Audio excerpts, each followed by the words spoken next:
Middle 1950s, intensive rearing of poultry began. It was not uncommon for farmers to lose 40, 60, 80% of their birds to Marek's disease. Think a little bit of it like cancer for chickens. When you see 20 to 80,000 animals go down, it's heartbreaking. And there was no cure.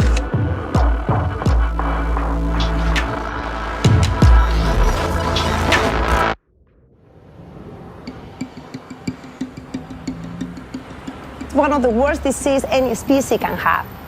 It was a major problem. People didn't know what to do. It is a virus that transmits very well through the environment. It can affect your brain, blood vessels. It can produce you tumors. So it's going to kill the birds no matter what. You cannot grow a flock if you don't have Marek's disease under control.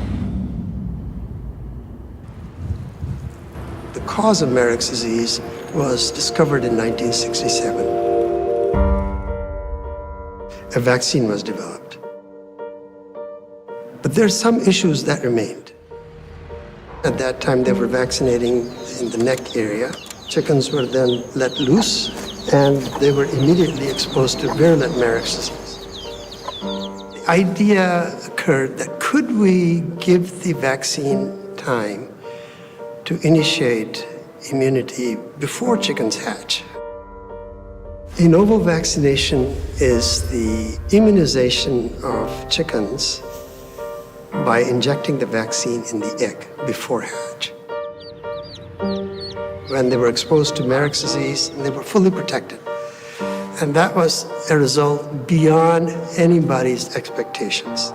As you would expect, there was a lot of skepticism. I did not find much acceptance. What changed that was a person came to me, knocked at my door, and he says, Dr. Sharma, I have read your paper, and I'm going to commercialize your technology. That's the start of Embrex. Embrex was based on the Sharma patent. Taking that from the laboratory to the commercial poultry industry was our challenge.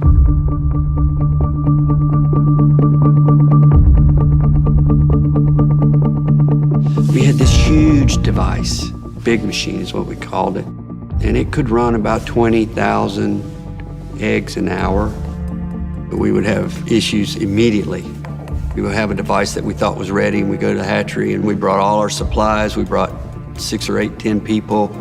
We get everybody there, and we put the first eggs on the device, and it breaks. Stop.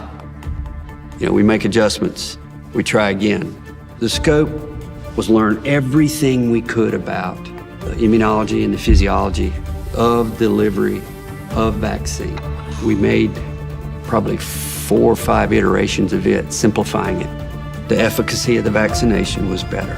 There was tremendous labor savings. What it has enabled is that we can go from the hatching compartment to the farm in as little as 2 to 4 hours.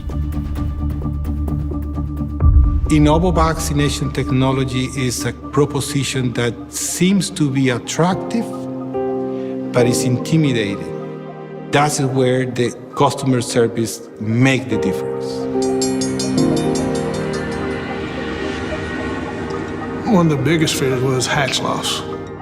You're gonna be punching a hole in the egg and how's it still gonna hatch? We ran them for trials and we didn't see any loss. It was about 1990 when we started, when we put the machine in. You know, it was an easier process through the hatchery. The cleanup at the end of the day was much easier. What used to take us about an 8-hour day, we can run in about 4.5 hours now. The cost savings was the big benefit. From a supplier, we become partner because we are now providing them with solutions. We started our global expansion. Italy, Spain, UK, South Africa, Middle East, Israel, Peru, Argentina, Brazil. There was a cascade. The industry started embracing the technology. Every single time when we help our customers to become more efficient, we have an impact in the output of the companies and the cost may have for the final consumers. Zoetis has always been very proactive on their repair and technology. They've done a very good job staying ahead of the game. We've actually accelerated a lot of our vaccine development to really provide a great solution to our customers. The fact that we've moved towards vectors that can protect against multiple diseases is one of the big evolutions. Zoetis, and when it was Embrex, has been a great company to work with. Performed a lot of duties for us without ever failing. It's a major breakthrough, not only for poultry, it's a major breakthrough for science. To put it in perspective, every day we're injecting, on the average, over 50 million eggs, 20 billion eggs a year. We're helping supply that and making it more efficient. I think the world's a better place. We're trying to put food on the table for all Americans and even people across the seas. The cost of a bird today would be much more expensive if the efficiency hadn't arrived through all the technologies that the industries have brought. The biggest thing that I'm proud of is feeding millions and millions of people all around the world.